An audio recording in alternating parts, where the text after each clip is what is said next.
Saroglitazar is now the newest kids in the block for management of diabetes.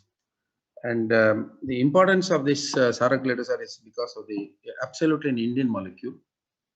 This is actually the first NC of India, that is a National Chemical Entity of India. Let us see the details, what is going to happen, and then whether we can decide about whether it can thrill this pill can thrill us. Now, if you look into that, it is almost 20 years of journey so far.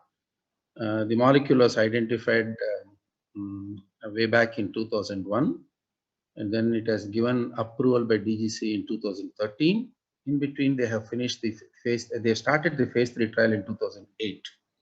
So it took about almost 12 years before they were able to get this approval for that. And after DGC approval for the the thing is that it is not approved for diabetes management initially. It is approved basically for approval for treatment of diabetic dyslipidemia, not for diabetes actually, if you see that. There are so many milestones happening over the time. You can see that 2014, there are some trials have been initiated, and there was a real world data clinical study done with 3,000 patients in 2015, and go on and go on. And one of this very eventful thing has happened is 2019 evidence 4 study, which is a phase 2 study done in USA. And then in last year, 2020, you could see DGC approved has given saroglitazar 2 new indications apart from dyslipidemia for NAFLD as well as diabetes management. So you can see the journey. By 2020, it took about it's almost 19 years before you get such an event actually. The issue is that what is saroglitazar? Saroglitazar is basically a PPAR activator, and generally what we see is that most of what we see is both glitazones in the form of Roci and Pio that we had, and proglitazone we had, and then also glitazars which have come and gone away, like muraglitazar and other things have come and gone away before they could be entered into the market. This is probably the dual both alpha and gamma PPAR gamma agonist.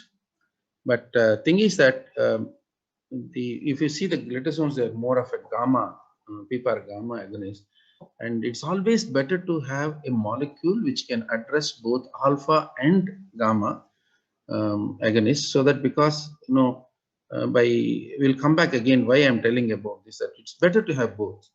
And saroglitazar, if you can see that it is higher specificity for PPAR alpha agonism compared to gamma agonism.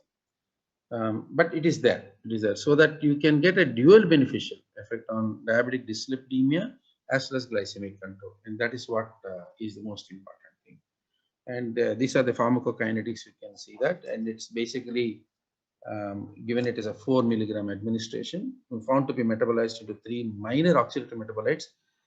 Non-renal route, saroglitazar is predominantly eliminated unchanged by the hepatobiliary route. Now, what makes a difference between the other glitazars, like muraglitazar and there's so many other glitazars which are available, like ragaglitazar, muraglitazar and all. But the most important thing is this one. If you can see the blue, and there is a novel West type, the novel substitution of the western portion in chemicals such as saroglitazar. This novel substitution, which is a pyrolyl moiety, which makes saroglitazar different from other glitazars. And most important thing is most of the glitazars which come because of very toxic, and then they were not able to be continued. But this is the one which seems to be safe and then can be introduced into use in human beings. In fact, it is not glitazone. Friends, you should recognize that this glitazar and glitazone are two different ones. If you look into this thing that the glitazones, if you can see glitazones, this TZD ring, which can be seen in red, is not there with glitazar, saroglitazar. And once you don't have the TZD ring, it cannot be a thiazolidinedione or TZD. Now, if you look into that, the studies that have shown that getting a 50% activation of PPAR for alpha activation, it requires only 0.00065 nanomilligram, whereas for gamma, it is so strong towards alpha, and you can see that 3 nanomilligrams is for PPAR gamma. That indicates it's a moderate activity, very good activity with alpha and moderate activity with gamma, PPAR gamma. Now, we are talking about that why is it we need both alpha and gamma agonism? Because these are the two aspects what we see, that we know in type 2 diabetics, most of the people, more than 85% people do have insulin resistance, and majority of the people will have fatty liver. And if you can see that they have different type of dyslipidemia, especially Indian dyslipidemia. And if you can see that if you can have agonism for both alpha, PPAR alpha and PPAR gamma, basically the receptors are nuclear receptors that function as transcription factors, and these work in transcription of the nuclear receptors so that we get benefits. For example, if you take an alpha, primary alpha effect, it will improve the plasma lipid profile. You can see here it becomes an anti-inflammatory. It increases the fatty acid uptake, fatty acid oxidation, and HDLC increases and triglyceride reduces, and it also works as an anti-inflammatory. If you look at the gamma effect, gamma, it reduces basically the insulin resistance. It improves their insulin sensitivity, it improves the beta cell function, increase the fatty acid uptake. Look at this adiponectin secretion, which is also included, and again it can also work as anti-inflammatory. So through activation of both the alpha and gamma, it reduces the typical diabetic phenotype type of lipid profile, especially in Indian phenotype, the triglycerides, and improves the HDL, and it is supposed to reduce the insulin resistance as well. So this is the benefit of alpha gamma agonism. Now, has it got any role? So now you know that how it works, both for alpha and gamma, majority in alpha and moderately towards gamma. Look at that, has got any effect on atherogenic diabetic dyslipidemia. This is what we need to look into that. Now we know that type 2 diabetes is insulin resistance is a hallmark, and we know that the high triglyceride also will increases the CVD. And also, majority of people will have NAFLD, and causing that insulin resistance of the hepatic tissue can increase the hepatic glucose output and in turn causes hyperglycemia. And we know that there is exponential growth of diabetes in the world, as well as in India is exceptional exponential growth is being, we know that. And look at this typical phenotype in India, especially from INDAB study, if you can see. 30% of the people had triglyceride, and 70% of the people had low HDL. This is the very, very typical dyslipidemia that we have. And only 12% had high LDL, and 14% only had high cholesterol. But the majority of them had either high triglyceride and low HDL. This is in 788 type 2 diabetic patients. And it looks like that 9 out of 10 Indian diabetics were dyslipidemic because of this, especially either low HDL or high TGL. So this is what we need to look into that. Now, can this improve this particular diabetic dyslipidemia is a big question. And this is one study done by Krishnamurthy et al. This is basically they have taken newly detected diabetics, 20 of them. They had atherogenic diabetic dyslipidemia defined as a combination of high triglyceride, low HDL, and high LDL. And then what has been found is that in these newly detected diabetic people, we could see that the atherogenic diabetic dyslipidemia was found to be in 35%, 34% of the newly detected diabetics. And the most important thing is that those who had HbA1c of more than 8, majority of them, that is uncontrolled diabetes, higher the blood glucose levels, higher the HbA1c, you could see that this dyslipidemia is increasing. Now, the pattern of dyslipidemia, which is different compared to what is in Western world that we know, and it is even newly detected diabetes in 35% of the people. And then when the HbA1c is higher, more and more people are going to be having this atherogenic diabetic dyslipidemia. Now, this is where the importance lies, is that if you can reduce insulin resistance, reduce the HbA1c, and also address the triglyceride, I think with one molecule, you get more and more benefits so that you can reduce the atherogenic dyslipidemia. Now, apart from that, we are also should think that in spite of the maximum tolerated statin, we get maximum result of about a reduction in CVD is about 35 to 40% in various studies. Now we have another 75% plus of residual risk that has been found in heart protection study and as well as a CART study. There is 70%, close to 70% of residual risk. And the only option that we have to further reduce the residual risk is only then you need to address the triglycerides and increase the HDL. Otherwise, you don't have any other any way to do that. Now, whether this issue about residual risk reduction, if there's one more study, it will fortify what we think is a PREDIMED study.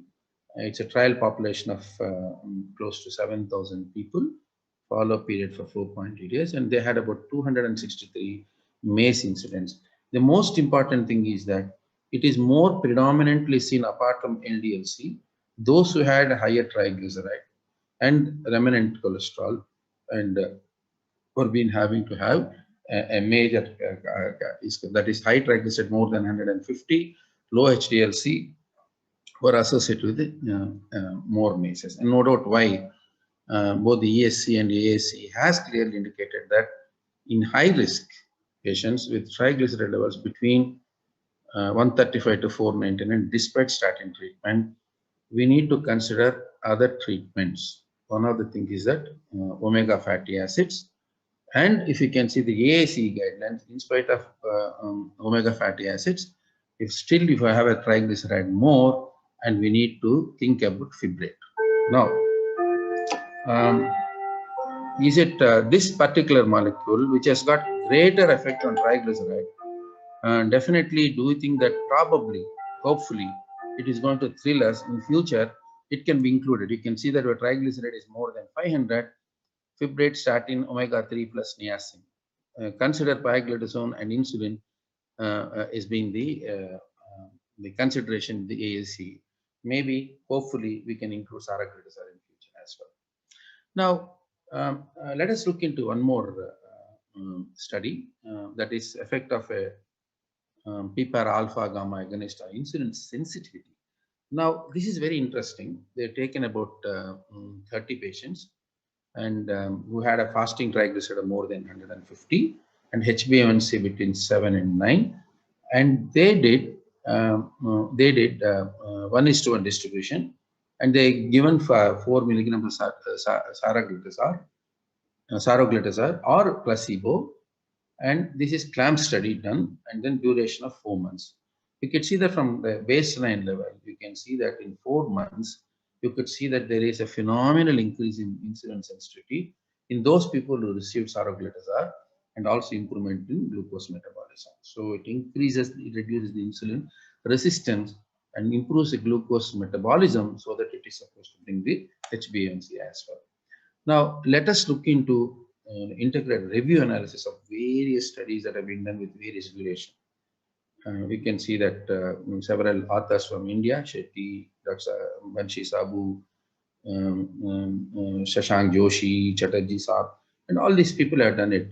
And what has been found in this basic analysis about the integrated review analysis for all the patients involved in usage of saroglitazar, it was effectively and safely reduces triglyceride from anything between 45 to 62%, non-HDL cholesterol up to 36%, and you can see that the liver enzymes come down to almost close to anything between 30 to 70%, and the LDL is also reduced by 20%, And most important thing again is that HbA1c reduction has been phenomenal, 0.7 to 1.6%. Now, when this molecule was introduced in 2013, when I spoke about this molecule, the innovators have said that the reduction in HbA1c was 0.2 to 0.3, and now later we could see that the improvement, you can see that it is able to reduce 0.7 to 0.16, and saroglitazar reducing such a HbA1c is to be noted.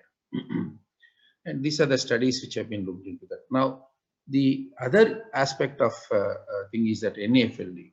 You know that NAFLD is a NAFLD as also is a good question, and prevalence of NAFLD in India is almost 30%, and 70% of the type 2 diabetes will have a fatty liver, and obesity also will have 90%. And diabetes and obesity have a positive association with risk. And so that it is worth looking into whether saroglitazar is going to be improving the insulin resistance. Let us look into this. And this is interestingly, evidence 4 is the first ever phase 2 published data on NAFLD from USA. This is basically a prospective, multi-center, double-blind, randomized study of saroglitazar using 1 milligram, 2 milligram, 4 milligram versus placebo in patients with non-alcoholic fatty liver disease or non-alcoholic steatohepatitis. This is evidence 4. Now look into the results. And by using saroglitazar 4 milligrams, you got the best results compared to placebo in 1 and 2. And you can see that the reduction in by way of a percentage change by ALT is about almost 45%. And then this is the primary efficacy endpoint. And then if you look into the secondary efficacy endpoints, you can see that the amount of change in the liver fat, the people, the percentage of the people who had a reduction in liver fat content of more than 10% is in almost 55%. This is very good result. And those who reduce the fat content for more than 30%, it's about 41%. This is a very, very good result. And then there is one more study looking into the effect of saroglitazar in NAFLD and diabetic dyslipidemia, a prospective observation real-world study where they have looked into blood investigations, liver stiffness measurement, that is LSM, and controlled attenuation parameter capped by FibroScan. So compared from baseline and after 6 months with saroglitazar 4 milligrams. Look at the good results. The conclusion is that saroglitazar leads to significant improvement in the transaminases, LSM, and CAP in NAFLD patients with diabetic dyslipidemia. This is a very good result that has been found. So you could see that in 2020, DGCA has approved, because of these evidences that you have, this newer indications apart from triglyceride reduction, DGCA has given approval for type 2 diabetes and as well as NASH and NAFLD. So friends, big to say that, and this is one molecule which may be thrill in our usage in our practice, and which typically, if you can see that, it typically suits an Indian phenotype of diabetic patients who got insulin resistance, which can be reduced, which has got triglyceride reduction, because Indian phenotype is high triglyceride and low HDL. And I think and this drug must be able to thrill us in using in your practice. Thank you for your patient hearing.